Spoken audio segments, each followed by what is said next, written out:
everybody, and welcome back What's to in the What's in the fucking box? What's in the box? box? What's in the Oh What's in the box? god. box? What's in the Oh box? god. What's in the What's in the box? box? Hello, everybody, and welcome back to What's Podcast in of the Motion fucking Picture. box?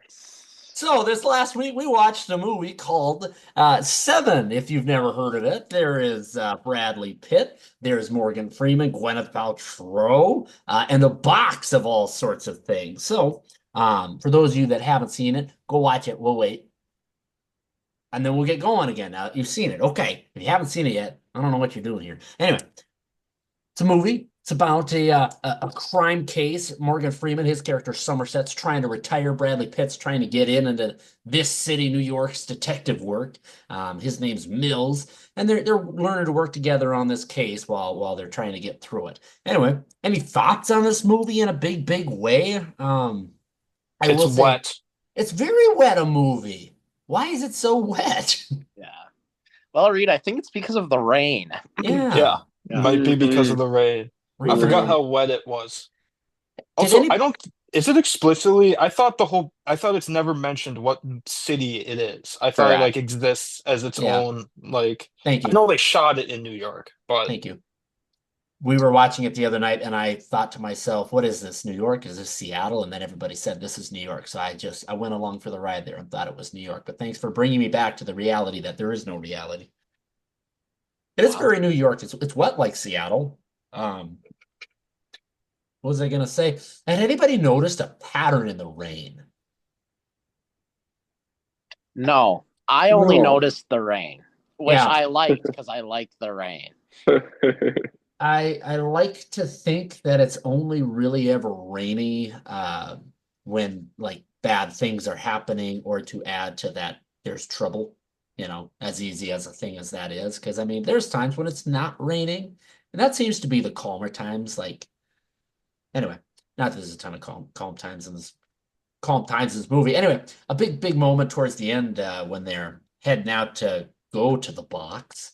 Um, there is sunlight. It's a golden sunlight. There's not a cloud of rain in the sky. I think it's a very cool change up, and where we're getting to the conclusion of a that Yeah. horrible story. Sunny out. There's also that scene where I forget where they're heading, but Mills and Somerset are like in a taxi together or a cop car. I think they're getting driven by someone, and they're talking about like if they've ever drawn their guns or not.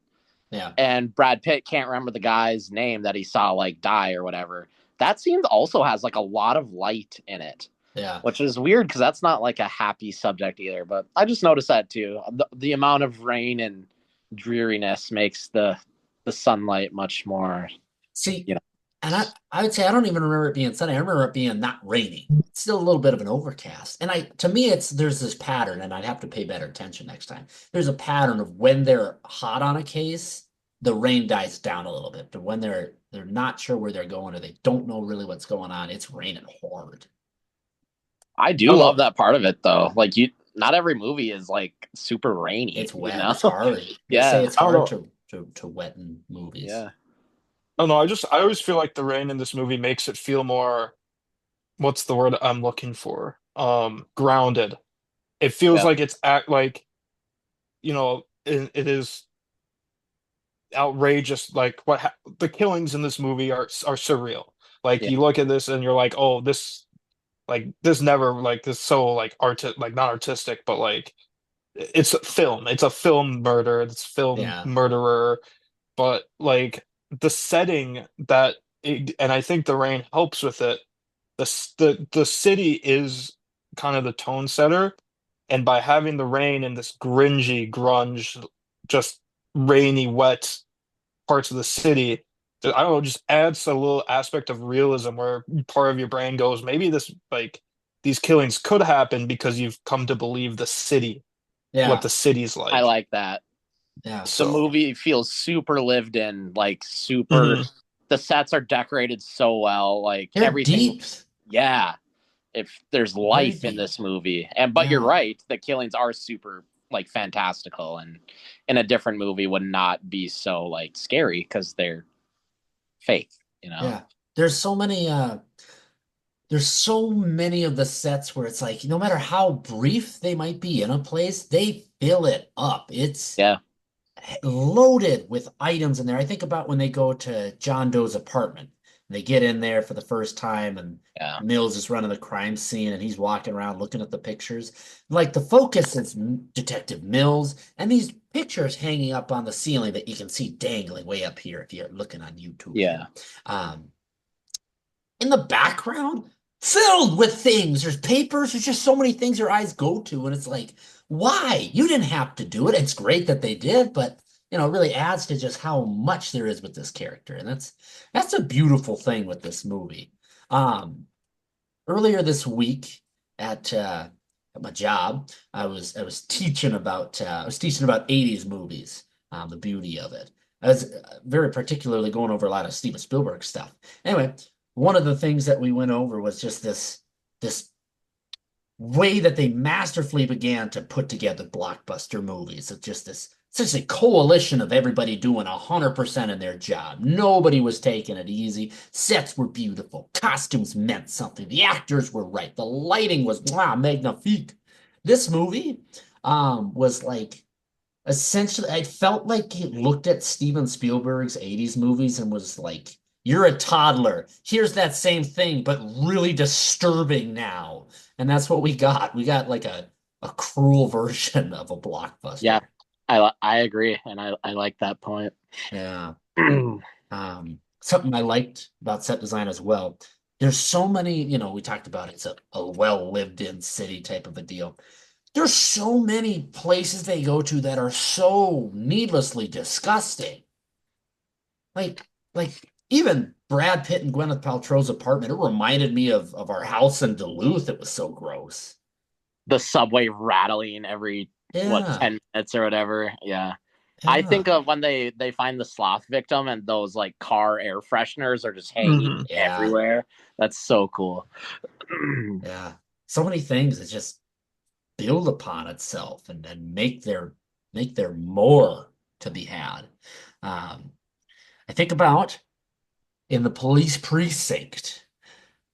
It's not a disgusting place, this police precinct, but it's busy. People are there. They have cast there walking around. They have loud noises going on, and like the desks are just covered in files and paperwork. And like, whereas, you believe in the city, like it's another element where it's just like this is such a not realistic place. Not that there's not paperwork and people hustling, bustling, but there's so much. It's like an ocean of happenings in the police precinct, and you just feel like, oh my God, this is how do they even have time to solve this Kevin Spacey case?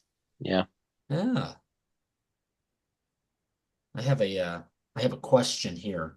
Cole, do you have a favorite character? I liked Morgan Freeman's the best.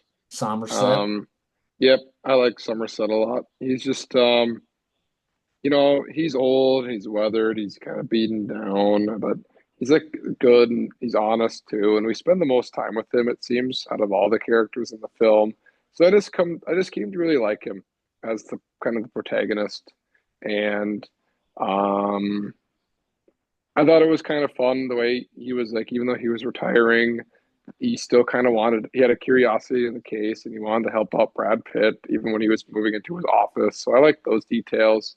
Mhm. And yeah, I just really liked his character, just like a good old fashioned grizzled veteran, and the way he kind of gets sucked into the case, even though he could just walk and be done. And he just is so tired of like, he's, he's seen so much in like his time that he's just so tired of humanity and just Yeah. the system and people. But I don't know. I really liked his character a lot. And I thought Morgan Freeman's performance was even though like Kevin Spacey obviously he dominates the last 30 minutes of the movie.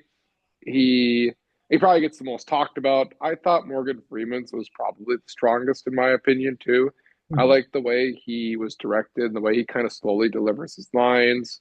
I liked how thoughtful his character was and emotional too. And I feel bad for him at the end of the movie too. Yeah. He kind of just even if he leaves us with a little bit of like hope with that Hemingway line, um, I don't know. I liked his character the He's most, and he heavy. stood out to me. It's Mhm. tough to say this movie leaves you with much hope, that's for sure. Yeah, Yeah, this movie is grim from the opening minutes and the yeah. title. I was off put when the metronome was ticking. That's when I was like, "Oh, something's off." That Yeah. was the immediate thing, and then the opening credits with the pictures and Howard Shore did the score for this movie. Yeah. Okay, I Can I actually wait? I have a story about this. What? So Sorry to interject, Noah. You can. please, I think Cole. Is this the No, first time please you've seen do. Seven? Yeah, I've never seen Seven That's before. okay. Like That's what I I thought. knew the ending, and I knew that. Like you can't miss that. It's yeah. so popular. So I knew that happened, but no, this is the first time I'd ever watched it. Like I didn't know much else besides like the ending. But This go the, ahead. the second time I had seen it, but during those opening credits, the music going, I'm like, oh, sick! This is Nine Inch Nails, and I was like, this fits this vibe so perfectly. And then it says composed by Howard Shore, and I was like, does Howard Shore make music that sounds like Lord of the Rings and like Nine Inch Nails? Like this is fucking unbelievable musical godlike talent. But Yeah. then my sister called me and I had to hit pause and I had rented it on Amazon Prime. And the only square was like Closer by Nine Inch Nails. So they were just playing Nine Inch Nails over the opening credits. But for a second, I thought Howard Shore was the greatest You composer thought of he all was Yeah, time. Nine me Inch too. Nails. Yeah. I don't know. Howard It's a Shore pretty by good day, score. It's Nine Inch Nails by subdued. night. I think It's it's a pretty eerie. yeah, It's it's a never subdued ever. score. There's like no optimism. There's like Oh, no like we're gonna get solved. Okay, this is just always just lingering and lumbering in the background. I don't know. It just makes it so eerie. I think you're right. I believe you, but I have to take you at word value. This is my second or third time watching this movie. I don't remember the score. I don't know what it sounds like off the top of my head. And I like to think I have a good ear for knowing music in movies. I love music in movies.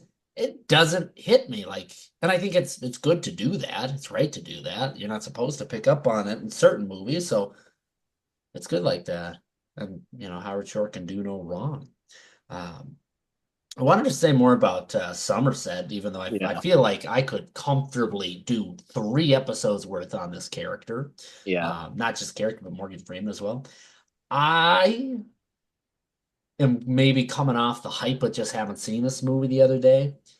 I really think this is Morgan Freeman's best performance in a movie. This is the most not Morgan Freeman he can possibly be. I think he's just like he just feels like he's Somerset. He feels like his own character. And then watching what this character can do, like the depth of Somerset, the amount of like emotion that he has, and so much of the time you barely actually get to see that emotion because he knows he's had this career of law enforcement trying to be the best at it and thus having to be reserved and purely logical at every step of the way so he can do his job, only to find so many moments of he seeps emotion. He is emotion. The reason why he's such a good person, or maybe not the reason why he's such a good person, but maybe it's this, hand in hand type of thing. He's a good person, and the thing that makes him even great is because he's tucking away this heart he has so he can be the brain of the police force. That's a grand thing in any human being and any character, and you don't see that in everybody. People try, I think, but it falls short by miles compared to this guy. Um, I think, if I may, an example, my favorite scene, um, to say, not to say that I don't have a few. In particular, Somerset is a bit of a mystery right from the get-go. He remains a mystery. You get him a little bit. You know that there's obviously something to him, that's easy to see. But you don't know what it is. He goes over for dinner with Detective Mills and Miss Gwyneth Paltrow of Goop Company, and they're hanging around the apartment. And he's polite, he's cordial, he's direct. He's not really shutting himself off from the policing stuff. He's being very proper. And he first hears the name David for Detective Mills, and it's a little bit of a shakeup. Both Mills and him are like, yeah, that's weird. It's personal. Like, what am I gonna sleep with this guy? It's weird suddenly. And then they're hanging around, and he hears that David, Detective Mills, Brad Pitt, has a sense of humor, which is kind of the first big indication that Mills has this soft side to him. He has this side. He has a great side, I suppose, that's not a police officer. And it's a You see him fun. like hug his dogs the second he Yeah. gets home. Yeah. He reminded me, and I mind you, if he ever hears this, I want my brother Connor to take this very, very, very loosely. He reminds me of my brother Connor a lot, this character. Because he's very caring and he wants to do the right thing and he's good at the right thing when he's doing it. But sometimes his heart gets in the way because, having too big a heart can be a problem sometimes. And that's just the Mills character. Anyway, but the scene that to me is I feel like it's the peak of Morgan Freeman, not because he gets to deliver some big hearty line about hope and chiseling through a wall and Andy Dufresne climbed through 1 mile of shit and came out clean the other side. Like that's great. That's That was great. great. That was Thank a good you. Morgan. That was sounding a little bit more Mhm. Cleveland, but It was a little bit Cleveland there. Yeah, too much Family Guy shashing. Anyway, but he has this moment. I think it's the best thing in his career. Um, the subway goes overhead. They're relaxing. They're talking a little bit. Can't Yeah. really loosen up. Subway's going overhead, and they talk about it. And like they're both Mills and Gwyneth Paltrow are upset and just a little bit pissed, angry, annoyed, frustrated that they didn't know and they were sold. They got screwed over. Morgan Freeman's sitting there and he cracks a little bit and he chuckles for half a second. He calms down and he does it again. And he gives out this big hearty laugh from the chest, and it's just warm and a welcoming laugh, and everybody starts joining in. And I've never heard Morgan Freeman give a laugh like that in a movie. It's such a clear, yeah, the guy's acting, but how is he pulling such a real deal? I'm Um, with you. I love that moment. yeah, And like I said, I'd only seen this movie once. I remembered 2 hours of absolute bleakness. There are moments of character and humor yeah, and love in this movie that I like didn't remember at all. And that moment absolutely. definitely stood out to me as well. I I like think, when he finally chucks his metronome because yeah, his life is so like just it's fucked too by much. everything The now. metronome Yeah. doesn't work anymore. It's Because in over. my mind, he's had that metronome by his bed since he was like 16 years old. Mhm. And now this is the thing that finally like breaks him. That Keeps the order, and suddenly it's gone. He Yep. doesn't have the order right now. It's broken for him. The writing of that scene even to with all these things that'll follow the metronome coming in at the end there that the first break of this logical person is this laughter and that his laughter gets everybody else laughing in the room. Me sitting there, I'm like chuckling, sitting watching the movie, and this veil of seriousness is just immediately shattered, eroded away, gone. And you just understand in like an instant what the heart of Somerset is capable of doing. And I'm left thinking, I wonder if all the good he could have done, not that the character didn't do good along the way in his life, of just getting to be a nice person, getting to be a loving person, how much was missed. You see it reflected again in the scene talking about the abortion he has his partner end up getting. Um, and the amount of regret he has for it, not that he feels he made the right decision for who he became, but just he thinks he made the wrong decision to become that person. He knows it himself, and he doesn't feel a thing for it because he's too logical. Yeah. Yeah. I really hope things worked out for Gwyneth Paltrow's character after that scene. You know, did they really put her liver in the mailbox? Because I heard they Because I put her heard they liver put in her the liver in the mailbox. mailbox. Yeah. I quite like it. Cool. While we're still on the topic of characters, which of these characters do you feel most represents your eighth grade students? That's really funny. Can you answer this question? Are you gonna get in trouble? Yeah. Yeah. It's gotta be John Doe. Like Gotta it's be John got. That's Doe. funny. it's Mills. It is very much Mills. I think you're And right. Mills, I don't know. Maybe you and me. I don't like. Okay, I think Mills is a good character. I don't like Mills. Yeah. I think he is he's a child trying to do a man's job, and I don't know if it's his suit or the way he just comes off with his homo like his like jokes that he tries to crack all the time. He's kind of like He's emotional. he's emotional, and it's a good foil to Freeman, who is just Yeah. this stoic, well, not even stoic, but like this, he's been in the business. He's seen most shit. So, and that's just a good way to start the movie because immediately with these two characters, you know who these detectives are. And that's not me being like, oh, you've got the young gun and the old guy who has seen everything. But he literally walks into that next crime scene and now he has not seen everything before. And that's what's so good about it is that you've got this new guy who's trying to get into the force and the old guy trying to leave it. And it's just the intersection of these two career paths and characters who like that it's like that's why I think it's so good is Morgan Freeman's so serious about this case. It is the case of his lifetime and it's like the case of anyone's lifetime because it's the John Doe. These murders are horrifying. They're fantastical. And then Brad Pitt is just kind of like he mopes, he lazes about, he tries to get off work as quickly as possible Yeah. in the scene. And like when they're going over the case at his house. Also awesome scene when he gives the wine in the not in the In wine the glass. yeah, It's in the at beer glass that's and how just he doesn't notice for the longest time. He just takes it and then he finally finally. looks and he's like, this is a fucking beer glass and wine. But like that whole dynamic, because even right there it reflects what these two characters are. Yeah, entirely different people every And step of the way.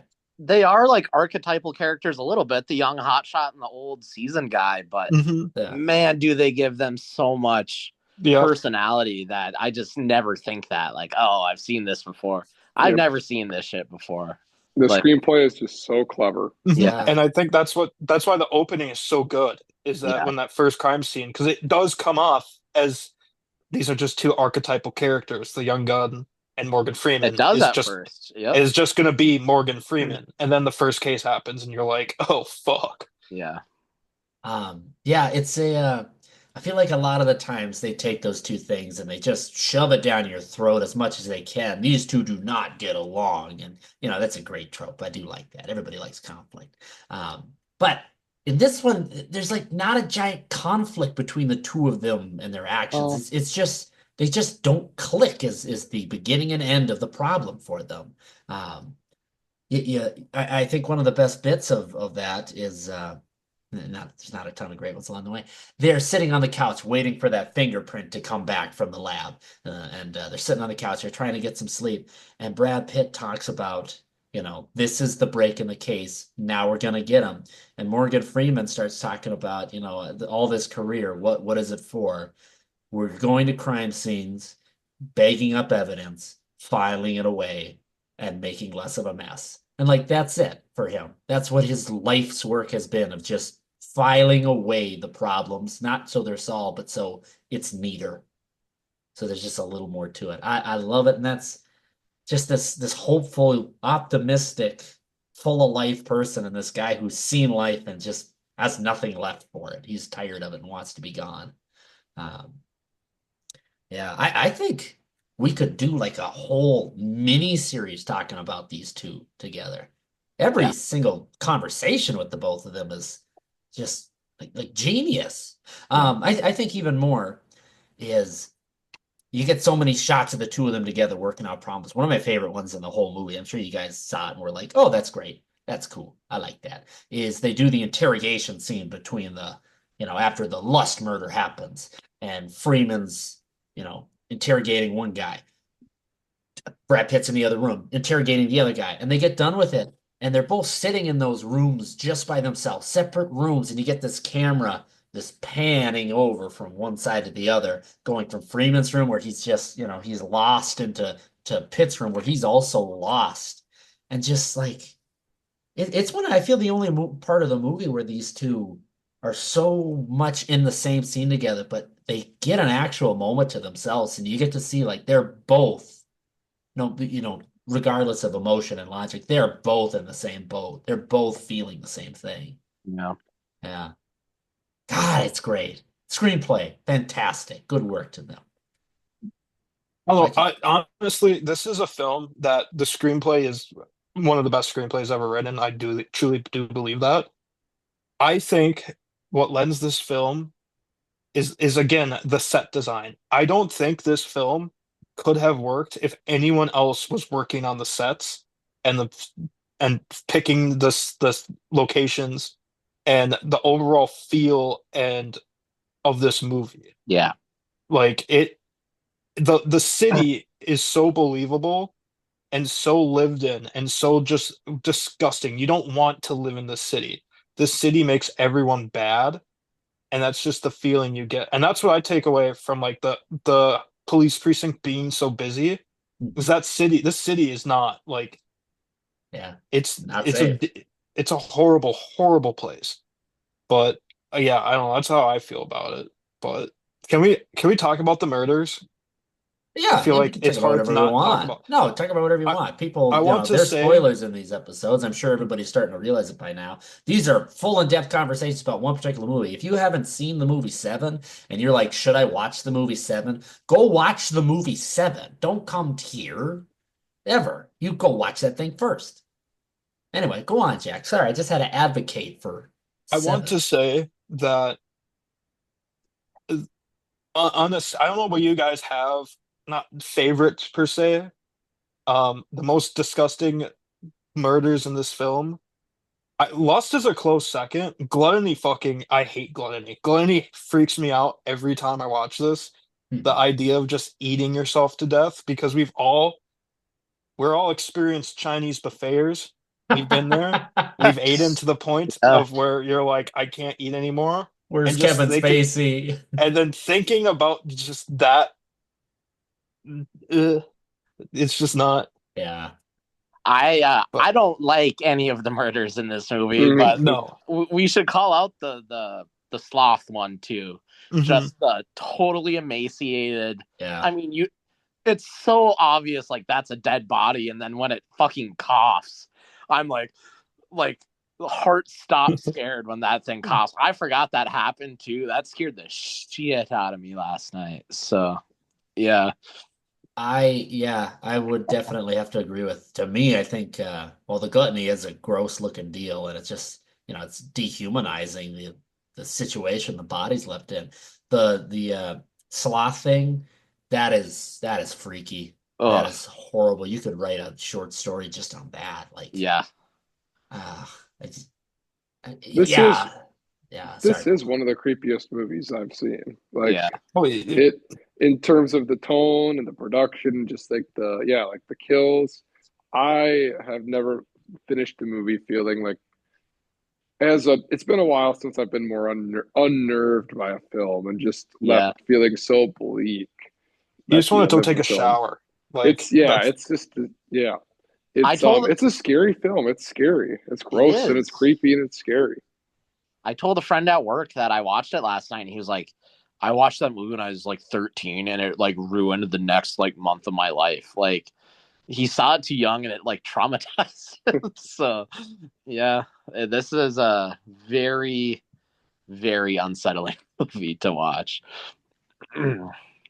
Yeah, unsettling is a I don't good know. I just word. want to meet the person who thought up those set designs for the fucking murders. Because how fucking depraved is that man or whoever Yeah. made those? Like, what did they? When we sit down and we start like having ideas, we start throwing ideas back and forth.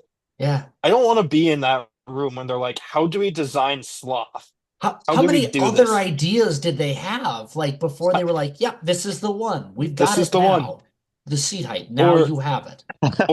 for lust, let's do a horrific sex act that we don't even show. It's just everyone, you just interpret it. You just see what is left and you go, what the fuck happened? And your brain just goes. You're like, Hmm. like I love that touch. I love the an important thing that they kept together that, between the whole of the team is when they get to the crime scene. We've had this bit of mystery of there's been some weird device created that is horrifying and there's a danger to it. You get to this sex club. The music is loud, and Brad Pitt's immediately like, "Well, turn down the music. It's too loud now." And someone's like, "Yeah, we're working on it, sir."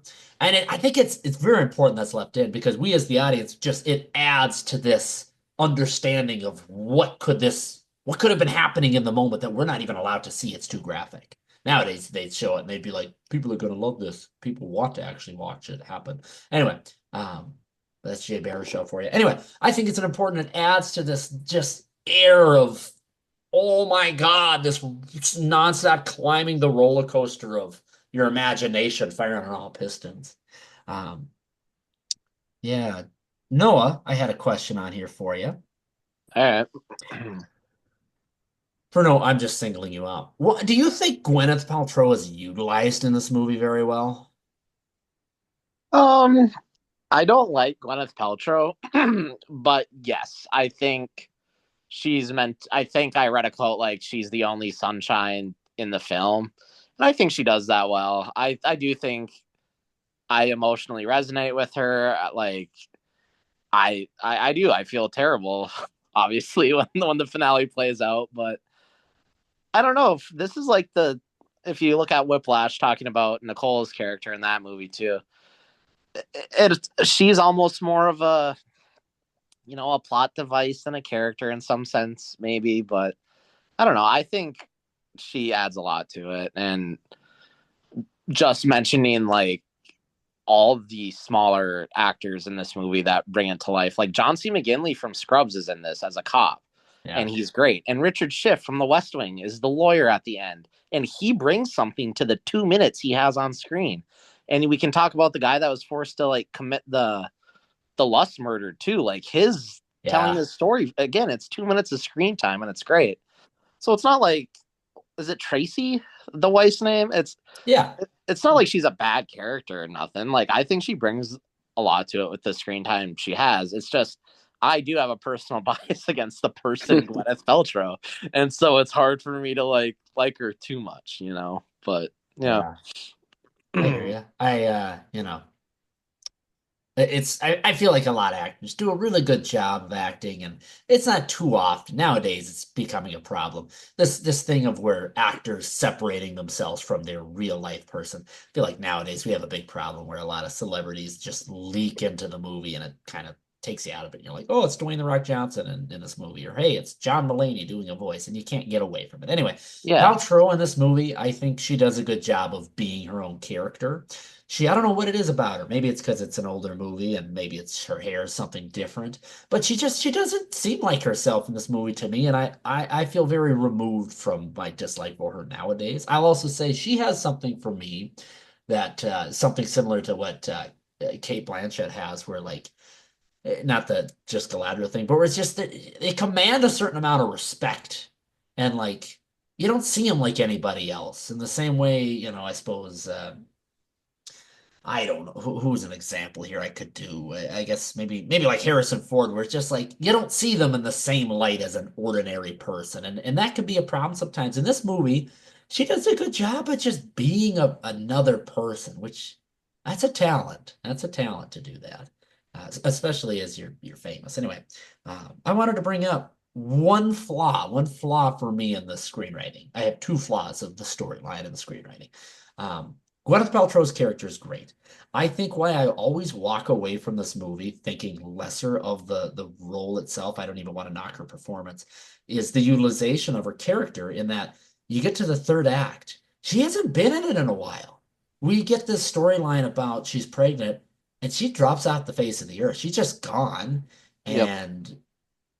And even in the end, why she's gone, of course, she gets picked up by Kevin Spacey. And it's like a throwaway line for him where he's like, I wanted to play housekeeper. I was envious of you, Squidward. And anyway, anyway, she's like gone. And the hinting that we get, we get a shot where Brad Pitt climbs into bed with her and is like, I love you so much. You mean the world to me. And you get a few lines where he's like, my wife, my wife.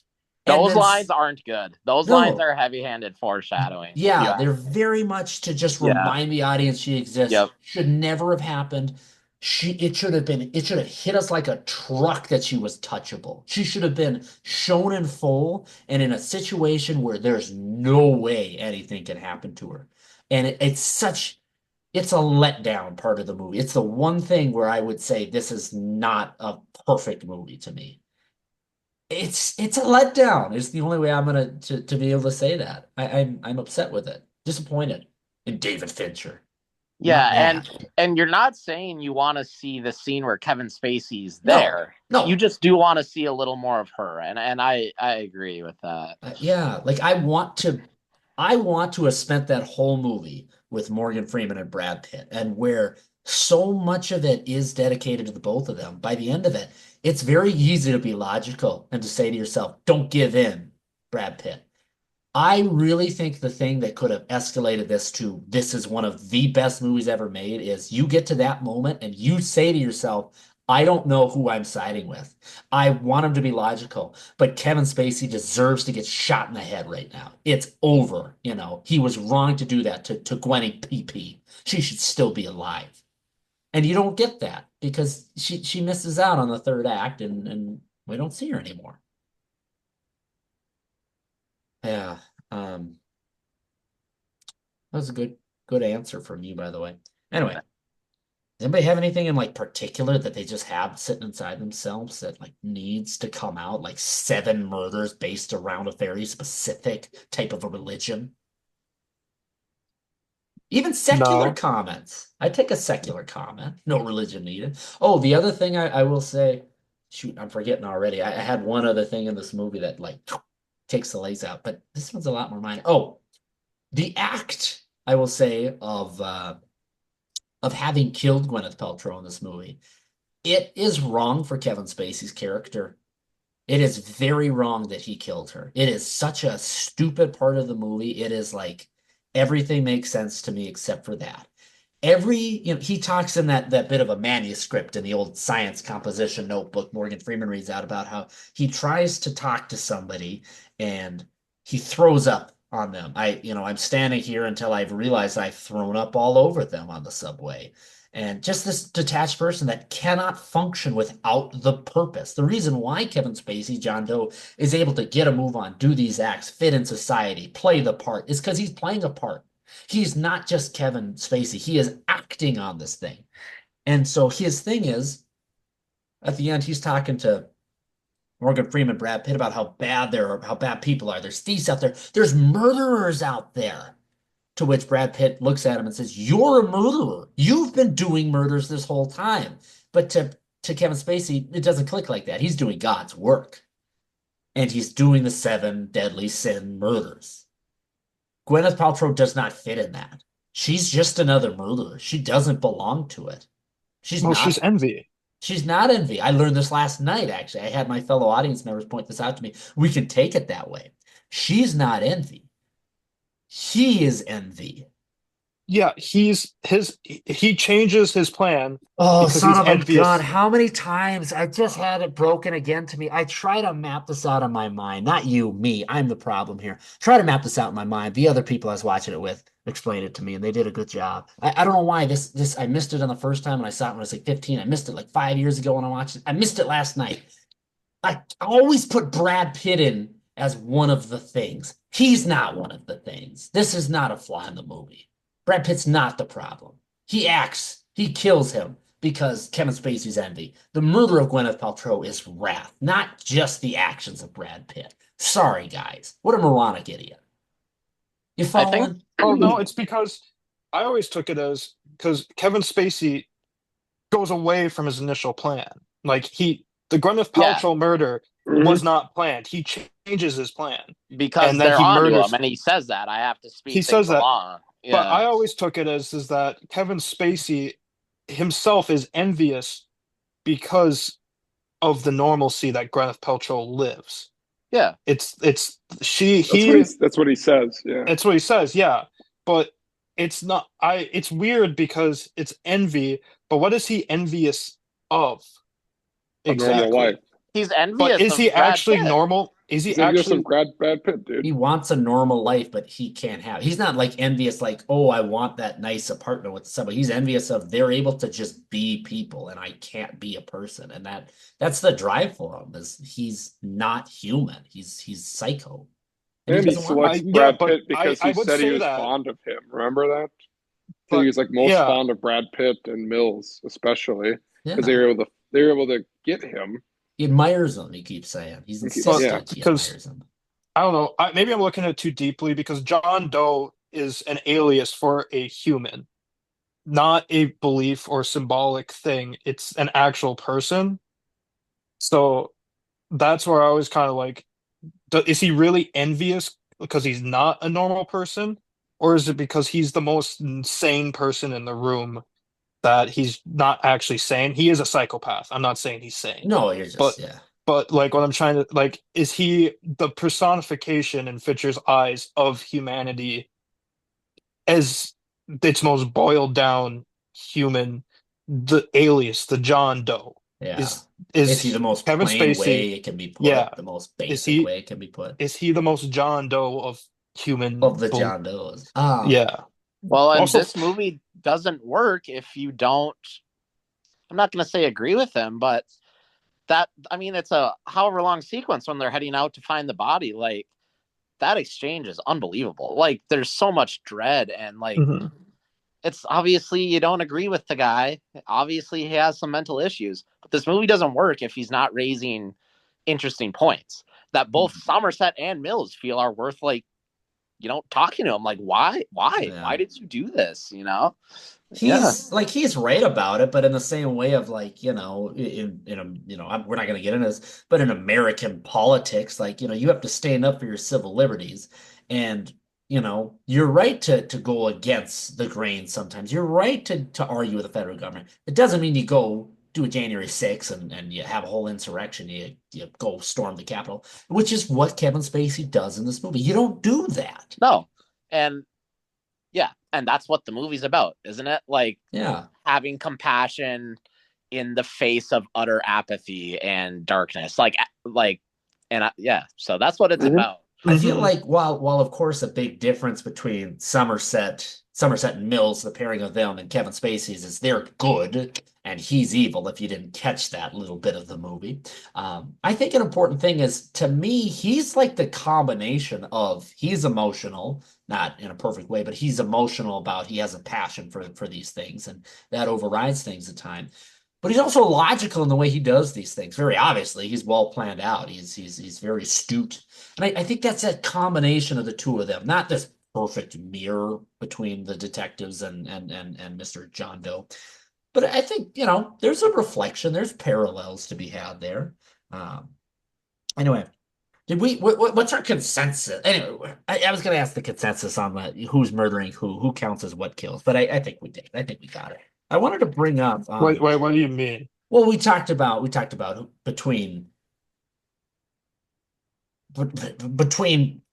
freaking John Doe and Gwyneth Paltrow in this movie, Miss Tracy Mills, um, being Tracy Mills is murdered for wrath, and Hmm. Kevin Spacey, John Doe, is killed for because he's the envy of it all. I think this different thing is five of the kills are these people are killed in these ways and these people act out these ways. The last two, as you said, things speed up and they have to change. So it's no longer this perfect, they act this way and therefore they're killed this way. Suddenly they get killed because of these things, is the last two. And it is a change. To me, the Kevin Spacey character is such a well thought out person, not written wise he is, but anyway, the character is such a just genius in terms of this evil maniacal planning that he can't be thwarted. And I fail to realize as the viewer, he's being thwarted. I forget to realize that he's on the run, and I forget he is just another psychopathic character. I forget David Fincher's ability to write with characters with such a realistic way. He did a show in the late 2000s called Mindhunter, rest in peace. King. Can I say that? Anyway, sorry. Rest in peace, Mindhunter. In that entirety of the show, it's about the founding of the FBI's Bureau of Analytical, whatever, BAU. I used to remember it. Anyway, essentially, it's a lot of heavy psychological things, legalities, criminal actions, and how the things come together. Um, he did a great job then. He did a great job now of showing this reality of, yes, there can be criminal masterminds, but at the end of it, they can fall apart. Like there are things, there are stressors, there's escalation, there's de-escalation. These things happen, and when they're pursued by the law, it's natural. It's the same way of a tiger's very mighty, but if you put a fire at its back, it's going to run from the fire because it's trying to get away from it, and mistakes happen. It runs into a tree on the escape. These things happen. Anyway, so yeah, my crime here. I underestimated David Fincher. And here we are. I'm paying the price for it on live television. So just when you think Kevin Spacey couldn't get any more evil, he goes and does this. Am I right or am I right?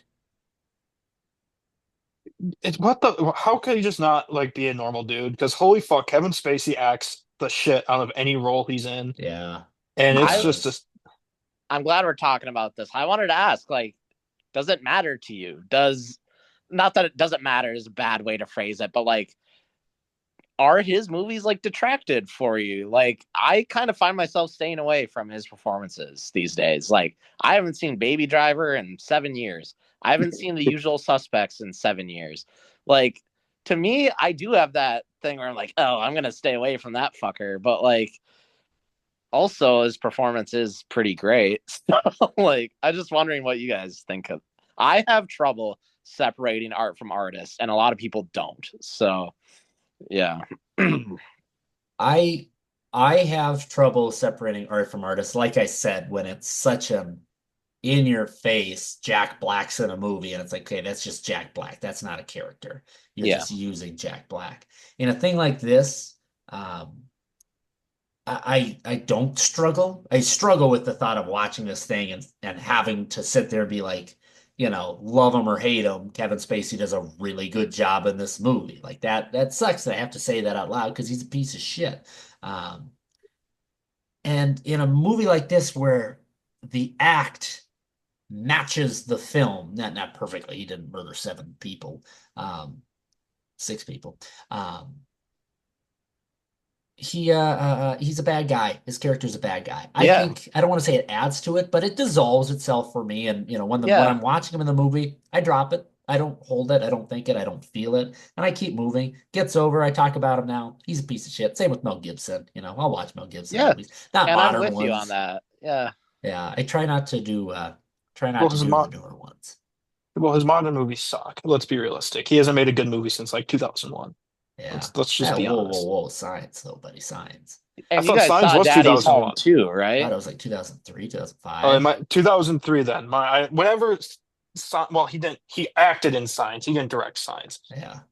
Melly He's Gibson. so good in Signs. Oh Yeah. my god. We'll do that one at some point. I love that one. Okay. More things to discuss here. The cinematography corner. This is a new section, the cinematography corner. This I don't like is, it. no, for all of you listeners, I will say this is the one time we're doing this bit, and it's really only for the punchline, in which cinematography corner, essentially what we're doing is we are taking a cinematographer, we are putting him in a corner, and we are going to let him watch as we talk about all this. Anyway, that's the bit. Sexuality. Anybody have a favorite shot from this movie? I'm just what? I said, does anybody have a favorite shot I from this heard that. I'm movie? talking before that. No, I'm kidding. Uh, we don't want. We're just gonna breeze over that. We're just gonna. Yeah, yeah, yeah. I'm entering my John Doe area. You better just let that one slide. No shot, no favorites. I like Um, the close up and the interrogation or not interrogation, but post the lust murder. Brad Pitt's face is all bandaged and his suit's just loose, and there's like an incredible close up like on his face in that interrogation style room, and there's a couple close ups in this movie that are just awesome, but Brad Pitt in this movie looks like a freaking movie star. He just does. That's the energy he brings to it. Yeah. And so, yeah, just seeing him fill up the screen, he's face is all bloody. I think his arm's still like in a thing, maybe. Sling. Like that shot stuck out to me on this viewing. I enjoy oh, it. I think the city shots are fucking incredible, but Yeah. Really big fan. Aesthetically pleasing is you get the first like overhead helicopter shot when they're in the car with Spacey, I think. Maybe it's before when they're rushing to do the raid of that one place. But anyway, it's just city overhead shot, black car driving the city streets, and it's like that's perfect right there. it I'm a big was. fan. There's a shot right towards the start. It's like day two of of Brad Pitt, Morgan Freeman working together, and Pitt's standing there. He's got his collar popped, trying to keep out of the rain, keep dry. He's got the two copies to show up. It's a long shot they do, a very long continuing shot, and that's all good and fine. But it starts off in just this rain, waiting out in the open, and they get there, they do this little walk, and it ends with them getting to the crime scene, and everything else is filmed behind a chain link fence. And I just like how suddenly Yeah. you're just stuck behind the fence now. That's great. That's some in the mood for love level of framework. It's good. That's good. That's artistic. Um, yeah, yeah. Big spot right there, if you don't mind me saying that. Let's see. Jack, I had a question for you. Do you have a favorite scene, my man? Scene? Yeah, like a favorite scene that plays I out for whatever I reason. 100% the Lust Murder. It's fucking pure dread. Like the way it just there's no other way to put it than it's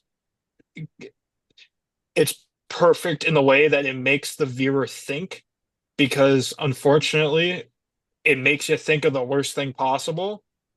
And even that, like you're like, is that even like how like fucked up is this? Yeah. Yeah. That's the best way I can put it, is that is I don't know if it's forgotten about because sloth and gluttony and even the end are so iconic, but just the I think from a pure direction standpoint, the way that he directs on did he write this? Who wrote this? Oh, Kevin Walker, whoever the fuck that is, You started with wrote that. Kevin, and I was going to say Kevin Spacey wrote it too. Andrew Kevin Walker, who has a lot of shitters, but he wrote this. So, um, go fucking Event Horizon. What? Oh my Excuse me. God, Yeah. really? Oh, yeah. Jeez. What happened between Event Horizon and Seven? Um, oh, as I was saying, it's meticulously crafted. It works. It's perfect in the way it's paced, in the way what he shows us and what he doesn't show us. Because when it's going through that, the oh, it's I can't. It's oh, it's Is perfect. Would you guys, this is a would you rather, seven themed. Would you rather walk in and discover one of the bodies at the crime scene, but you like have to stay with it for a few minutes and like inspect it? Would you rather do that, or would you rather have to have the interrogation conversation with the victim of the lust murder and that just sitting with him, listening to him talk about it and having to think about what's the rest of this guy's life going to be? What would you rather do? I think I'd rather walk in on any one of those murders than have to sit there and think about this guy's future. I'm gonna have to sit there. I need to know. I'm gonna be like, what, dude? Seriously, like you could have just went and cranked one out and then went on with your life. Like what led to this? How did you get here? Like what happened? I think I'd rather talk to the dude because I think if I saw any of those things in real life, I don't know if I'd ever smile again. So, yeah. Yeah. Cole, you're mischievously Oh, quiet. yeah, I'd rather talk to the dude 'cause this movie's too either or you're just getting like your life's just ruined after the fact. Like either way, you're just like, well, humanity sucks. Yeah. think I'd But rather I think I'd rather not do the conversation with the guy. Because, one's like, you walk upon a car crash and the other is you watch a car crash. Like one's very a visceral thing. The other's just a dead body in a very, very grotesque way, except for one of those bodies is alive. Um, yeah. Eesh. Okay. Yeesh. I will say one of, to me, my favorite shots, and it's not necessarily even a shot, it's the introduction of Kevin Spacey's final form character. He's John Doe arriving at the precinct. It starts off, the detectives are doing their thing, walking through, little chitter chatter, little banner at the front desk. Hey, Mills, why don't you get yourself a receptionist? Yeah, whatever, buddy. That's Brad Pitt. Walking up the steps, Kevin Spacey's pulling up in a cab, and he just doesn't look right. his hair is shaved down too much for Kevin Spacey. His eyebrows just aren't right. He gets out of the car. He's got stains. Is it blood? What is that dark stuff? Like, it's Yeah, gotta be blood. yeah. What's going on? They're walking up, the two of them talking about their detectiving stuff. Like, we're in a high moment for the two of them. That sun's coming through. This guy's coming through. You don't even really see him all the way. He yells out, detectives, detectives. And then you get this shot of the two of them in their own scene. And suddenly Kevin Spacey's shots have invaded and he's a part of it. And he's just in the background. Detectives! That is crazy. The amount That of elements that go into a character yeah. joining the plot. And that's Crazy. technically like his entrance. Like that's Yeah. his first scene. It's what a badass way to arrive in the movie. Everything. Yeah. You have the main cast, of course, doing their jobs. You have where's the camera setup. You have the look of the set, the lighting. You have what costumes are they wearing. You have the lines and the delivery of said lines. You have even the background characters just as part of it, slowly picking up on that Kevin Spacey's in the room, and the last two people to know are our lead detectives, not knowing he's right behind them in this moment. It is. It is a top 100 moment in a movie. It is. Every single person that day had their morning Wheaties fresh out of that Wayne Gretzky box. They drank their apple juice, showed up on time, happy to be there, smiled at each other and said, let's get to work. And they made a perfect moment.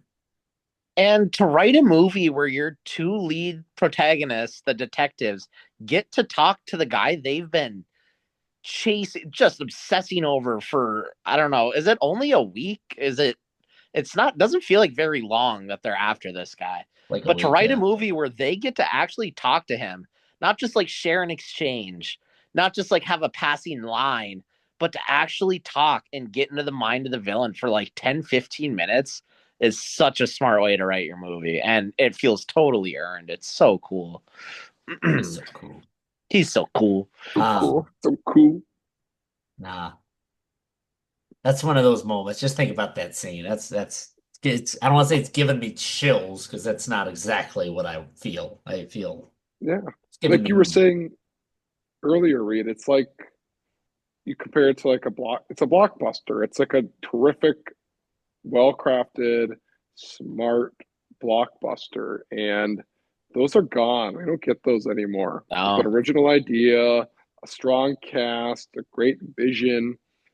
Like Fincher, he's one of the greats. And I mean, out of all of his films, like this is definitely like, The Social Network's so good, but I don't know. This one is amazing. It's just pure excellent filmmaking on every level is what it is. So uh, you're right to call it a blockbuster. It's just a big, phenomenal, excellent thank you. blockbuster film. It burdens me that so many movies today, you always use the term schlock, and that's what so many movies are nowadays. It's just throwing shit behind or in front of a camera, and like I think one of the worst examples is in the movie Doctor Sleep, if I might throw this one under the bus, and a lot of modern movies do it too. The set design of a child's room. It's like there is a bed and there is a poster for Rooster Teeth's animated show Ruby. And I think they do that because it's a Warner Bros. Production and Warner Bros. Is trying to promote that stuff. Um, it's such an empty, nothing thing. And the lines of the movie are nothing. And the lighting is just a millennial white wall with pure white lighting on it. And it's such an empty. There is nothing other than somebody brought a camera and a tripod and they said, let's go. We have done more than that. We've done more than that 10 years ago. And it's frustrating to me that that movie is in the same league of things as David Fincher's Seven and Steven Spielberg's Indiana Jones and Robert Zemeckis' Back to the Future.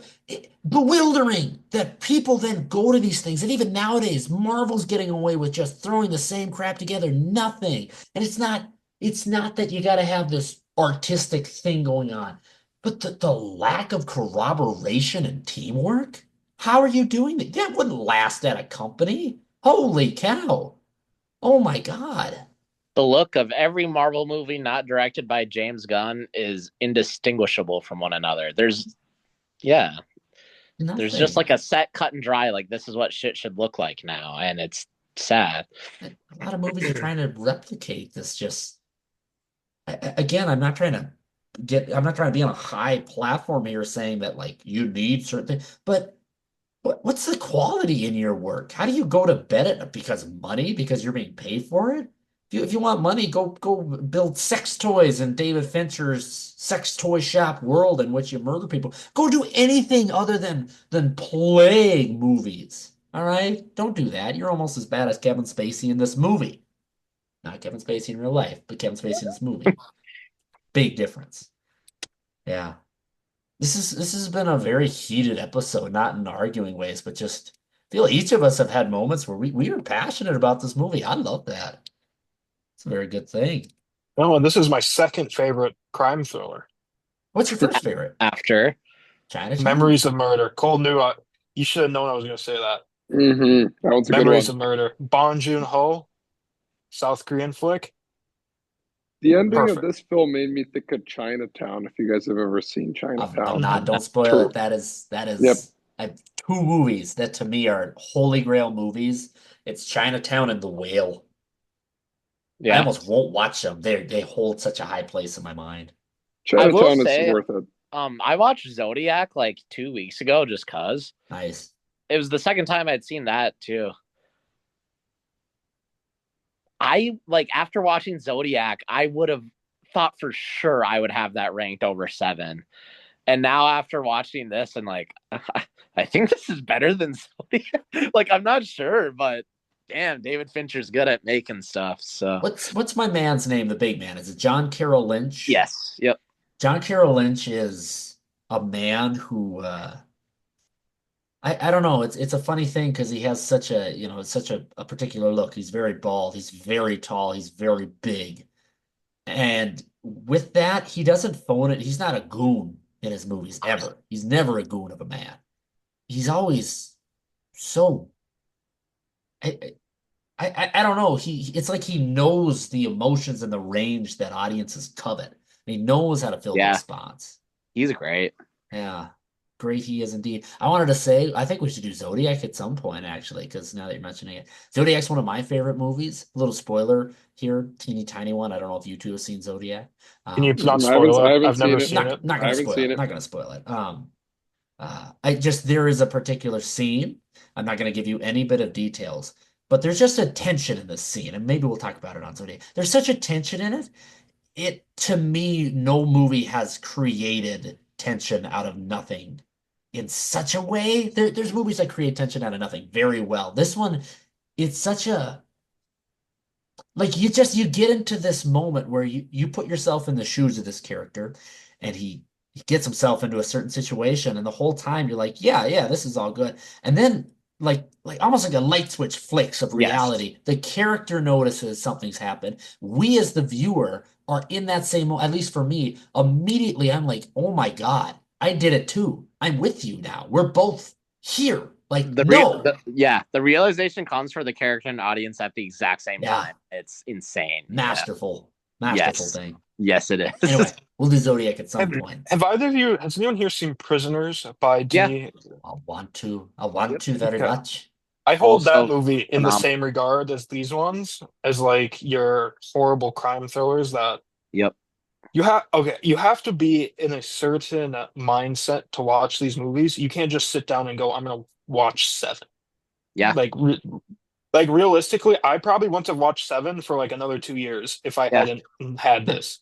Like it's a mindset. And I don't know, I just consider like Zodiac, Seven, Memories of Murder, Prisoners, like in that same regard of where like what's that other one where who directed it? Which It's the guy he's shouting that's my daughter in there. That's that scene. is that my daughter in there? That's my Is that daughter. my What movie daughter is that? in there? It's That's directed by River. Mystic River. There we go. Yeah. uh As Thank long you. as we're just like naming shit, season 1 of True Detective. Oh Yes. my This God. vibe as well. Perfect. yeah. Yeah. Perfect. Yeah. While we're dropping references to Mystic Rivers, is that my daughter in there? Last season of the show Psych, not my favorite thing in the world. There's an episode where there's a food truck driver murdered, and it's a funny bit in which Sean, the main character, is like, "Is that Luigi in there? Is that Luigi in there?" And Gus is trying to get him calmed down. Dooley Hill's trying to get him calmed down, and he realizes the last of this like legendary tacos, and there's is the free taco in there? Awesome. Yeah. True Detective for real is does fit this, and Yeah, it sucks that they only ever made one season. Like, Yeah. I'm Yeah. surprised they never made more. Yeah. yeah, I wonder why I haven't seen Seven until this point. This movie is like, it's one of those iconic, awesome movies that everyone knows, everyone's seen. Like, I would have loved this if I had watched it when I was like 14. So I feel like I missed out on something. Like, it's up there, like, with the big 90s movies. Like, you got Matrix, Yeah. and all those, like this one I can throw, like Pulp Fiction, all these awesome 90s films. Just, I can't believe I never saw it. I don't know. I feel like I would have eaten this up when I was a teenager. So, yeah. but no, it was cool to get to watch this for the first time and really appreciate it. Fincher's awesome. He's just way too good at his Yes. job. Did he do that movie for Netflix that recently came out with like The Killer? The Killer? Yeah. Yes. Did anyone ever watch that? I never saw that. No. Oh, Okay. I want to give kudos to David Fincher. He opened up the 90s with Alien 3 and he finished with Fight Mhm. Club. So like, That's a turn. yeah, that's a good. Yeah, good for him. I bet we do Fight Club on the pod at some point. I Like, bet we do. No, love that's a Fight movie I watched as a teenager. I haven't seen it since I was like 14, 15 years old. Seen a good So, chunk of it myself. I've never watched it all the way through though. oh, That's so one was it? that's one that's in my favorite of all time list. Again, I've seen Fight Club at least 5 times. I freaking love it. Yeah. I've seen Like- it twice. Like Let's, this should have been like a late night movie. Like you go to your buddy's house when you're like 13, you're like, we're gonna watch Seven. And it's like, oh, that movie was sick, and you're like creeped out by the end. I don't know. you go to I feel school like- the next week and you're still talking about it. Yeah. Exactly. I don't know. It should have been one of those movies, and I never saw it. Yeah. Yeah. Yeah. It's one of those movies where you're young, you're in class and you get a writing assignment. You're just encouraged to write something very upsetting, and then your teacher calls your parents. Yeah. Not based on a true story, but I come up with all my own material. Anyway, let's start wrapping this shindig up and down and round and every which way. I gotta say, next week, everybody, we're gonna be watching, if we're all still good for it, if it's settled in everybody's stomachs, the movie Dread from 2012, mind you. Is that Carl Urban? Yeah, and we Yeah. came to it because we're like, what emotion did we feel while watching Seven? Yeah. Nice. Nice. Thanks, guys. Yeah. You know what? I didn't bring it up. I have to bring it up now. You know, in How I Met Your Mother, where they do the "what's in the box" joke and no one laughs, Yeah. and then she's like, "Okay, yeah, I'm the bad guy." Yeah. I feel like that's the only response you can give to "what's in the box" these days. Yeah. Someone's I'm done that before. Yeah. good. Sick pull. Thank you. Yeah, so next week we're going to be watching Dread. Again, if you're watching this and you've stuck around thus far, you are important to us. You really are. You all matter. If you start at the beginning of it and you don't watch as far until years later, you were important too. Everybody's important. But if you're sticking around, you are a part of this, buddies. You are a part of this, pals. Leave a comment, leave a suggestion. Tell us what movies you want us to do, and we will do them. We are whores for commercialization. So just you tell us what you want, and we will jump on board. Okay, so you write to us, contact us. Yeah, we'd love to have you reaching out. We love knowing you all. So thanks for watching. Thanks for giving it a listen. Check us out, Ruby Wild Media. We're a production. We do stuff. You'll find us here YouTube. You'll find us here Spotify. You'll find us all around. Tell everybody you can about us. Okay, because if you don't, we might not make it till tomorrow. We will, but we might not. Who knows? Anyway, all right. Well, thanks for listening, everybody. It's been a ride, and watch out for Kevin Spacey. See you later.